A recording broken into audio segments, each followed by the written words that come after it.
Forget the movies. Pirate vessels were not comfortable places, they were not roomy. A typical pirate crew, anywhere from 30 to 100 men, was jammed into a small wooden hull, baking in tropical heat for months on end, with nowhere to go and no way to get a moment's distance from one another. None of that means the liberty these men found was fake. It was genuine. They chose their own captain. They voted on where to sail. They split whatever they captured according to a share system everyone had agreed to beforehand. But the heat was just as genuine. So was the confinement. Living space was tight. The meals were dismal. And if you got hurt, there was rarely a doctor worth the name nearby. Sickness ran through a crew constantly, and it spread fast in those close quarters. Add to that the friction of being packed shoulder to shoulder with men you didn't pick, under conditions a modern person would call miserable, and you've got the everyday texture of life under the black flag. Hollywood's pirate is basically someone who walked away from society altogether. The real one just traded one rulebook for a different one, differently structured, sure, but every bit as demanding. So let's actually dig into what shipboard life looked like for an 18th century pirate. Welcome back, everyone. Hope Pirate Week has been fun so far. The Black Flag episode is coming soon, so keep an eye out. Quick note before we start, this channel runs entirely on crowdfunding. No advertisers, no sponsorship deals, none of that. Patreon, YouTube memberships, viewer donations, and the merch shop keep the lights on. Links are down below if you'd like to pitch in. Otherwise, a like, a comment, a subscribe, and telling a friend all go a long way. Word of mouth is everything for a channel like this. Right, let's get into it. The vessel itself. Everyone's got some picture in their head of what a pirate ship looks like. I hate to break it to you, but this episode is going to have quite a few of those moments. The towering three-masted ships of the line, bristling with cannon rows. Those belonged to navies. They were costly to build, sluggish to steer, and demanded enormous crews. None of that suited what piracy actually required day to day. A pirate crew needed speed, to run down a target and to outrun any Navy ship sent after them. They needed a hull shallow enough to slip into the little coves and river mouths that served as hideouts. They needed a crew small enough to live off captured goods without maintaining some big shore operation, and just enough guns to scare a merchant ship into giving up without a shot being fired. Because a real fight tore up both vessels, and that was bad business. Given all that, sloops and brigantines, small, quick, shallow-hulled ships common to Caribbean and Atlantic trade routes, made far more sense than the massive warships people picture. The sloop, the real backbone of Caribbean piracy in the early 1700s, usually ran 50 to 150 tons and stretched 20 to 30 meters, rigged with one big fore and aft mainsail plus headsails, giving it excellent speed and handling in varied winds. Not every pirate ship was small, mind you. Henry Every's Fancy, the ship he used to seize a Muggle treasure vessel in 1695, carried 46 guns and displaced roughly 500 tons, a genuine giant by pirate standards. Blackbeard's Queen Anne's Revenge, originally a French slave ship, was similarly oversized. But these were exceptions. Jack Rackham's sloop at his capture in 1720 mounted around a dozen guns with roughly 25 men aboard, much closer to the norm. That smaller scale wasn't an accident. It was strategy. A nimble sloop could close on a merchant vessel before it had any chance to flee, and a crew size to overwhelm a handful of merchant sailors, without being so large it couldn't be fed and paid from the loot, was exactly what the job called for. Most pirate vessels, it should be said, were in rough shape more often than not, and that shaped everyday life aboard in a real way. Wood-hulled ships demand endless upkeep. The gaps between planks need fresh oakum and pitch, or they'll leak. Barnacles and weeds collect below the waterline and slow a ship dramatically. Rigging stretches and frays and constantly needs replacing. Sails wear thin from wind and salt and need frequent mending. Navies and rich merchant fleets had the money and the ports to manage all this properly. Pirates, who couldn't exactly sail into a legal harbor and request repairs, solved it through a process called careening, beaching the ship, tipping it onto its side, and scraping and resealing the exposed hull. It's exactly as much of a headache as it sounds. Careening ate up time, took real labor, and left the ship completely helpless the whole while, so picking the right spot to do it mattered enormously. The hidden beaches and islands along the Caribbean and Carolina coasts that pirates favored as bases were chosen partly because they worked well for exactly this purpose. Life below decks. Step inside a pirate sloop and you'd find scarcity organized into a system. The hold held provisions, water barrels, gunpowder, and shot, and whatever plunder had been taken. Ordinary crew lived up in the bow, below deck, or squeezed wherever space opened up between cargo and cannon. Nobody but maybe the captain got a private cabin, and only if the ship was big enough to spare one. Everyone else slung a hammock from the deck beams, spaced so tightly at full capacity that neighboring hammocks touched. The naval standard was 14 inches of width per sleeping man, and pirate crews, who typically packed more bodies per ton than merchant ships, were often even tighter than that. Men who couldn't grab a hammock, or who simply preferred fresh air to the stuffy below decks, slept on deck atop coiled rope or whatever padding they could scrounge. Honestly, in the tropics, sleeping topside was often the more bearable option, since the crowded forecastle combined body heat, poor airflow, and, well, the smell you'd expect from that many unwashed men in one enclosed space. The articles. Now for maybe the single most distinctive thing about a Golden Age pirate ship. And yes, we're squarely in that era, before the pardons and crackdowns that eventually ended it. More on that later. For now, the articles, the governing rulebook, every pirate crew drew up and lived by. Before setting sail, the crew, sometimes gathered on a beach, sometimes right there on deck, would hash out and agree on the rules for the voyage. This clear's throat covered how loot got divided, what powers the captain actually had, what every man was owed and owed the others, compensation if you got hurt, and punishments for breaking the rules. Every man signed, or made his mark, and that document became the working constitution of the cruise.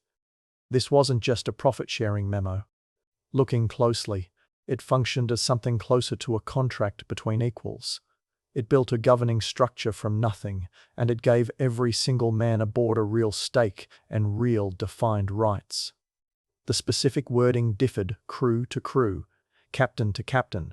There was no single universal pirate code. But enough examples survive that historians can piece together the common threads. Splitting the loot was the core provision. A captain usually took 1.5 to 2 shares, the quartermaster around 1 1/4, and ordinary hands got 1 share apiece. Compare that to legal maritime work of the time, where a captain earned many multiples of an ordinary sailor's wage. Ship owners pocketed the profits, and the crew got fixed pay no matter how much cargo actually came in. On a pirate ship, every man shared directly in whatever was actually taken. A good haul could make a common sailor genuinely rich in a way ordinary seafaring never could. The injury clauses are some of the most human parts of these documents, built to handle the very real risk of getting shot, stabbed, or crushed by falling gear. Bartholomew Roberts's articles, among the most complete to survive, laid it out plainly: 600 pieces of 8, or 6 enslaved people. For a lost right arm, 500 pieces, or 5 enslaved people for the left, 500 for a right leg, 400 for the left, 100 pieces, or 1 enslaved person. For an eye, the same for a missing finger. These weren't token sums. 600 pieces of 8 could equal months of ordinary wages, and this money came out of the common pot before anyone else got their share, functioning as a kind of insurance no legitimate shipowner offered. That enslaved people appear as an alternative payment says something uncomfortable but true about the era. Pirates could build an egalitarian system among themselves while still treating human trafficking as a normal fact of Atlantic commerce. That contradiction was simply how the period worked. The captain's power under these articles was tightly boxed in, a stark contrast to naval command. A Navy captain held near total authority. He could flog, imprison, even execute, checked only loosely by naval regulations and distant oversight from home. A pirate captain's power, by comparison, ran only as far as the articles allowed. He led during combat and handled navigation, but everything else answered to the crew's collective say-so. The quartermaster, an elected position meant to counterbalance the captain, could overrule him on most everyday matters. Big calls, like whether to attack a ship, which course to sail, or what to do with prisoners, went to a full crew vote. A captain who lost his crew's trust could simply be voted out, as Edward England found out off Madagascar, among several others across the era. That democracy was genuine, messy as it could be, and still miles ahead of what waited on land. Who made up a crew? So who actually crewed these ships? The men aboard a typical Golden Age pirate vessel came from a much broader mix of backgrounds and nationalities than people usually assume, and understanding that means setting aside both the cartoon villain and the romanticized noble outlaw version of events. The truth sits somewhere messier, in between. A typical crew mixed former Navy men and merchant sailors, by far the biggest group. Alongside ex-privateers, deserters, men taken off captured ships who chose to stay rather than go home, ex-fishermen and dock workers, plus smaller numbers from all sorts of other walks of life. That included escaped, enslaved people, runaway, indentured servants, and occasionally men who'd been criminals on land before ever setting foot on a pirate deck. How many joined willingly versus how many were pressed? Men still technically under duress mattered enormously in court. A man who could show he'd been forced aboard and had no real chance to leave had a real legal defense that a true volunteer didn't. So naturally, the question got argued hard from both sides. The accused had every reason to claim coercion, and the authorities had every reason to doubt it. Working from trial records and other documents, historians today generally figure the number of genuinely unwilling captives was real, but smaller than courtroom testimony implied, and the number of men who chose piracy outright was considerably larger than the official story of universal innocence would suggest. The racial makeup of these crews was also more mixed than the standard telling usually admits, with men of African descent, both escaped slaves and free black sailors already part of Atlantic maritime life, appearing regularly enough in the record to be treated as normal, not exceptional. The widest crew, at the time of her wreck in 1717, included a substantial number of black sailors, and survivor testimony describes them as full members of the crew, not prisoners or servants. Samuel Bellamy in particular had a reputation for taking men regardless of background, suggesting something that, in practice, looked like genuine indifference to the racial lines of the day. Whether that reflected any deeper conviction about equality is hard to say. Probably not. More likely it was pure practicality. A captain needing hands took them wherever he found them. Historians argue this one endlessly, but nobody's found a secret crusader for racial justice among the pirates. Still, who knows? Crews skewed young. Maritime work generally drew from young men, and piracy specifically drew from the segment of that pool with enough physical stamina for hard labor, enough desperation about their prospects on land, and enough appetite for risk to take the gamble seriously. Men over 35 were the exception. Often the captain was the oldest man aboard. That youth cut both ways. It gave a crew the stamina for grueling work, but it also meant impulsiveness, mob-like swings of mood, and less hard-won judgment about consequences than the older hands common on Navy ships. A thriving pirate crew ran on the specific high of young men who'd taken a massive gamble and were currently winning it. Genuinely one of the most intense emotional states a person can experience, then or now. And when the luck turned, the crash hit just as hard. Feeding the crew. Keeping a pirate ship supplied was a constant headache, and how they managed it says something about both their ingenuity and their limits. Navy ships had official supply depots. Merchant ships could dock at legal ports whenever needed. Pirates had neither option reliably. Instead, they leaned mainly on stripping captured vessels. Food, water, and drink were consistently among the first things taken, supplemented by trading at the small island settlements and out-of-the-way coastal spots willing to deal with them, no questions asked, especially about where all that silver came from. The standard 18th century sailor's diet wasn't pleasant under any circumstances, and pirates ate roughly what any merchant crew ate, topped up with whatever prizes provided. Salted beef and pork packed in brine-soaked barrels formed the main protein, alongside ship's biscuit, a rock-hard cracker of flour and water-baked bone dry to resist mold, plus dried peas, beans, salted fish, and fresh food whenever a port stop allowed it. The salt meat needed a long soak before it was even chewable, and even then contemporary writers described it as faintly rancid at best. The biscuit, meanwhile, routinely picked up weevil infestations on a long voyage. Old hands either ignored the bugs or wrapped the biscuit against something hard to knock them loose before eating. Free protein, technically, though nobody seemed thrilled about it. Water mattered more than food and was harder to manage. Well, storage casks decayed over a voyage. The wood tainted the taste, and bacteria eventually turned the water foul.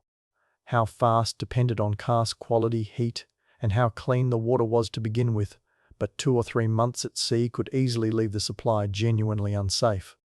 Beer and rum partly stood in for water, precisely because their alcohol content killed off some of what made stagnant water dangerous, though liquor brought its own problems.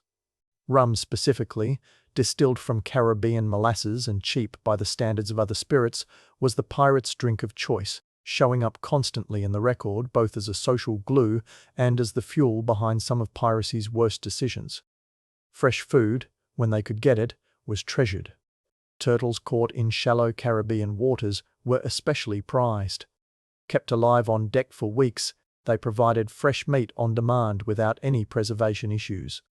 Fishing underway added free protein at essentially no cost but time. And a crew near an inhabited coast could sometimes trade or raid for fruit, vegetables, and livestock, all of which vanished fast once aboard. Scurvy, vitamin C, deficiency, killed thousands of sailors across this era, pirates included, though the relatively short Caribbean pirate voyages, plus easy access to fresh supplies from captured ships, made it less common among pirates than among Navy crews on long expeditions with unreliable resupply. Sickness and medicine. Medical care aboard was a grim subset of the generally grim state of 18th century seafaring, shaped further by the particular circumstances of piracy. Malaria, typhoid, dysentery, yellow fever, the diseases that killed sailors, generally killed pirates too, and the Caribbean and West African coasts where Golden Age pirates mostly operated ranked among the deadliest disease environments any European sailor faced anywhere. Yellow fever especially, Yellow Jack as it was called, was endemic in Caribbean ports and anchorages pirates frequented, killing fast and unpredictably enough to be one of the region's most feared threats. A crew that happened into port during an outbreak could lose a huge share of its men within weeks. The wound compensation rules in the articles reflected a clear-eyed understanding that combat injuries were just part of the job. Musket wounds, sword cuts, wood splinters flung by cannon fire, powder burns. Treatment depended entirely on whoever's medical knowledge happened to be aboard, and that varied wildly ship to ship. Some crews had an actual surgeon. Usually a man with real training pulled off a captured ship and talked into, or forced into, joining. Surgeons were one of several specialist trades pirates actively tried to recruit from prizes, alongside carpenters, navigators, and musicians, simply because their skills mattered so much to the operation. A surgeon dragged aboard against his will occupied an odd spot. No volunteer, certainly, but valued enough that the articles specifically protected his role in caring for the wounded. The actual medicine available was as limited as you'd expect from the era, which makes the precision of those wound payment clauses feel almost bleak by comparison. Pulling a lodged musket ball out required probes and forceps, no anesthesia, no antiseptic, and zero concept of germ theory. That was still a century and a half away. Infection, called gangrene or corruption at the time, was well recognized even without anyone understanding its cause, and amputation was the standard response to a badly infected limb. Better to lose the limb fast than risk the infection spreading, though of course the fresh amputation wound could turn septic too. There wasn't really a good outcome either way.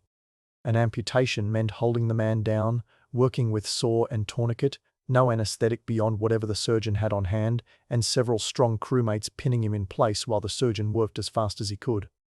A skilled surgeon aimed to finish inside a minute, and survival afterward came down to the patient's own constitution and sheer luck avoiding a second infection. Never guaranteed in the filthy environment of a ship.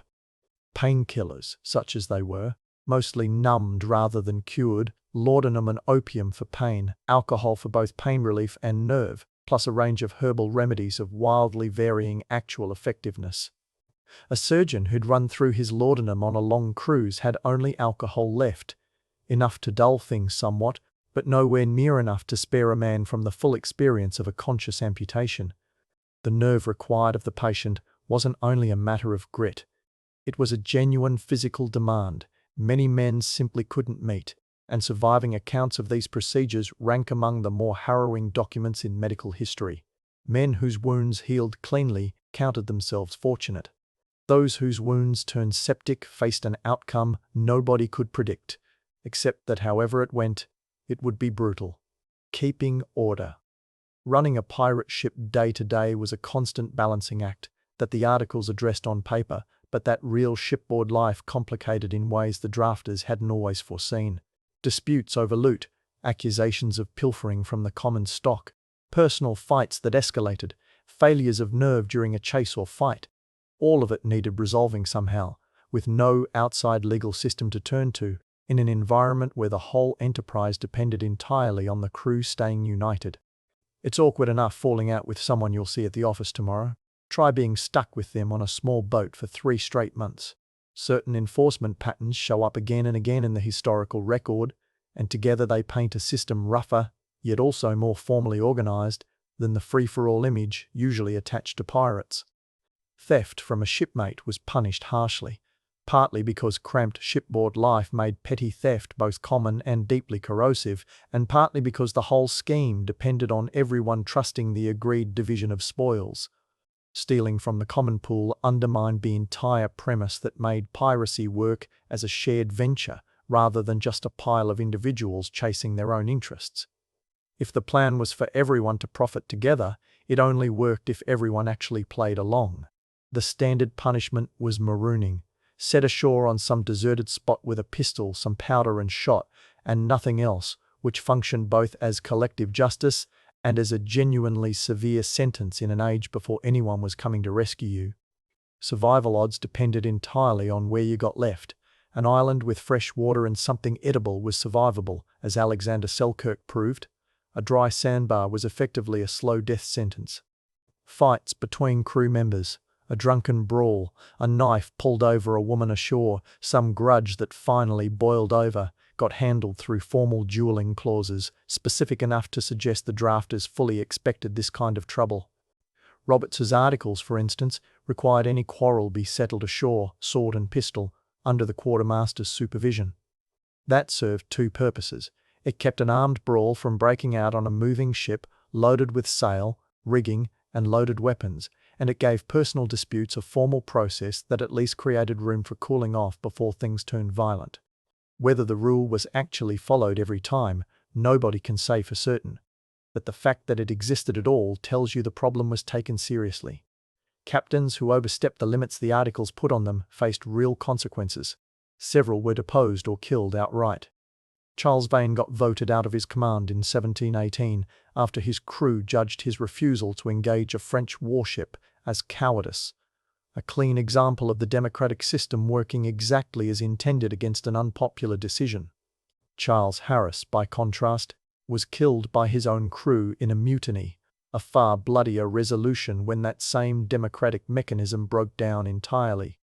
Balancing a captain's authority in the heat of combat against the crew's authority over everything else was clearly a hard line to hold, especially mid-chase or right after a battle, and the record suggests it was held imperfectly at best. Filling the empty hours. The popular image of constant swashbuckling action badly misrepresents how most pirates actually spent their time. Chases, boardings, battles, plundering. The dramatic moments that dominate both fiction and most retellings made up only a sliver of actual time at sea. Most of a cruise was spent simply sailing between hunting grounds, waiting on wind, maintaining the ship, and grinding through the countless dull tasks that made up ordinary shipboard existence. During those long gaps, crews needed something to fill the time, and the entertainment culture that grew up aboard these ships is genuinely one of the more interesting corners of the record. Music mattered enormously, enough that some articles specifically protected the ship's musician, with one surviving account requiring him to play whenever the crew asked, Sundays excepted. Music wasn't just diversion. It coordinated labor, with rhythmic work songs pacing tasks like hauling rope or raising anchor, and it gave the crew a shared emotional outlet through the long stretches without action. Fiddles, drums, and various wind instruments show up in the record, and the songs themselves blended English, Irish, and West African traditions into whatever a given ship's crew happened to bring with them, giving each vessel its own distinct sound. Gambling shows up constantly in the record too, and just as consistently gets banned outright, a combination worth noting. Most well-documented articles forbade cards and dice, on the practical grounds that gambling created debts between men, and debts created grudges, and grudges undermined the unity the whole enterprise ran on. The ban was almost certainly ignored regularly, since idle men crammed together for months with little else to occupy them are exactly the crowd gambling appeals to most. Dice and playing cards recovered from the wider wreck confirm that at least that crew was playing regardless of whatever rule they were supposed to be following. The most commonly mentioned game was a dice game called Hazard, requiring almost no equipment and playable in any cramped corner of the gun deck or forecastle. Then there was storytelling, swapping tales, singing together, recalling past voyages, the oral culture of men living in close quarters with few other outlets. It barely shows up in official records since it produced nothing worth documenting. But Captain Charles Johnson's collected pirate biographies preserve fragments of it through the accounts of survivors and witnesses, suggesting a storytelling culture every bit as central to shipboard life as the music or the dice.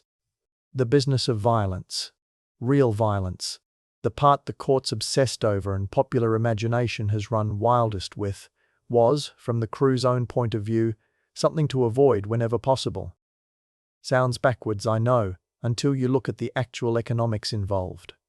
A merchant ship that surrendered without a fight cost almost nothing to take. Cargo stayed intact, the crew could be questioned for useful information, and nobody on the pirate side got hurt, meaning no payouts owed from the common fund. A ship that fought back damaged everything, the pirate vessel's own rigging, its crew, and often the prize itself, cutting into the value of whatever was ultimately captured. Injuries meant lower shares for the healthy survivors once compensation got paid out, and fewer working hands to run the ship. Losing a man's arm meant he got his payout, sure, but that was never actually good news for anyone. The math pointed clearly toward bloodless captures, which meant a captain's real investment was in a fearsome reputation rather than actually using violence. Looking as menacing as possible was the whole game. A typical pirate encounter then was far less cinematic than most people imagine. The ship would close in, sometimes flying false colors to get near before revealing its true identity. Once in range, up went the real flag. The skull and crossbones or some variant of it. Blackbeard flew a skeleton, stabbing a bleeding heart beside an hourglass. Roberts flew a figure of himself standing over a flaming sword. A warning shot usually followed. Most merchant captains, weighing their odds against a faster, better-armed ship crewed by men with nothing left to lose, simply struck their colors and surrendered. A boarding party would cross over, question the crew about cargo and hidden valuables, transfer whatever was worth taking, and then decide what became of the ship and its men. How prisoners were treated varied enormously by crew and captain. Some, like Bellamy in England, released captives relatively unharmed, with their ship and enough belongings to get by. Others turned brutal, particularly toward men tied to institutions. Pirates especially despised. Slave ship captains, naval officers, East India Company men. A captain known among sailors for flogging his own crew could expect a specifically hostile reception if captured by pirates, some of whom had suffered similar treatment themselves. In several recorded cases, captive sailors actually egged the pirates on against a hated former officer, turning the encounter into a kind of payback the legal system never would have allowed. When a merchant crew did fight, things could turn genuinely brutal, grappling hooks to pin the ship alongside, then swarming over the rail into close combat with axes, cutlasses, pistols, and belaying pins in the chaos of a crowded deck.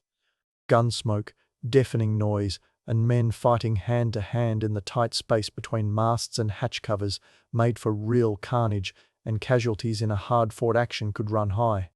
A crew that won such a fight walked away with both the prize and a kind of collective trauma. The article's wound payment clauses tried to price out in coin, money that could never really account for what combat actually cost a man.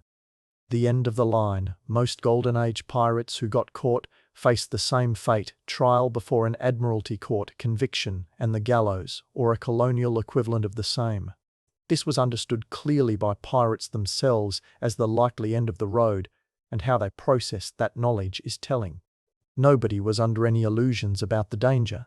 Dozens of contemporaries had already hanged, gibbeted bodies hung along major shipping approaches as a deterrent, and Atlantic newspapers regularly reported fresh captures and executions. Choosing to join a pirate crew, then, meant choosing it with eyes wide open. Most pirates seem to have coped through a mix of living entirely in the present and a kind of fatalism natural to men who'd already made one enormous, irreversible bet. When a trial came, it moved fast, built for conviction rather than deliberation. The Piracy Act of 1700 let colonies try piracy cases before naval commissioners locally, sparing the need to ship defendants back to England. And the mass trials of the 1720s moved with a speed that left little room for the sort of procedural defense that might have worked in ordinary court. The claim of having been forced aboard against one's will occasionally succeeded, but courts mostly treated it with suspicion, and the conviction rates make clear where these proceedings were headed. Men whose piracy careers stretched years, backed by witness testimony describing their own actions, had little real chance of talking their way out. Execution took place at Wapping, following a ritual refined over decades to send a very specific message to the crowds gathered along the riverbank. The condemned were brought to the gallows at low tide, hanged, and left until the tide had washed over the body 3 times. A detail unique to Admiralty executions. The most infamous were afterward tarred, sealed into iron cages called gibbets, and hung at prominent points like Tilbury or Blackwall, near major harbour entrances, where passing sailors would see them for months or years until nothing but bone remained inside the iron frame. The gibbet worked as Admiralty law's version of a monument, a permanent, visible reminder of what defiance cost, placed where the largest possible audience would see it. Perhaps the strangest detail in the record, though, is how many condemned men actually faced death. Cotton Mather, the minister who attended several piracy executions in Boston and wrote about what he witnessed, was struck by a calm in many of the condemned that unsettled him more than ordinary fear would have. They largely accepted the noose as the known cost of the life they'd picked. No dramatic last-minute repentance, no defiant speeches, just a kind of quiet acceptance from men who'd made their bet and shrugged when it didn't pay off. Bartholomew Roberts, who died in battle rather than at the gallows, is said to have preferred, in his words, a short and merry life over a long one spent grinding away.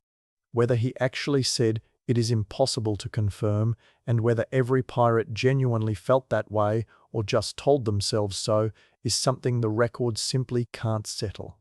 What the record does show is that thousands of men across the early 18th century Atlantic chose this life fully aware of how it was likely to end.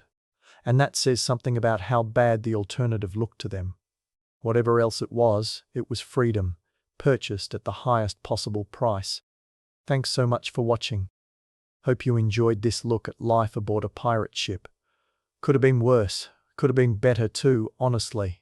But hey, could have been worse. I've been your host, as always. Thanks for tuning in. Big thanks to everyone supporting the channel financially and keeping us free of ads and sponsors, and thanks to everyone liking, commenting, and subscribing. Good night, and until next time.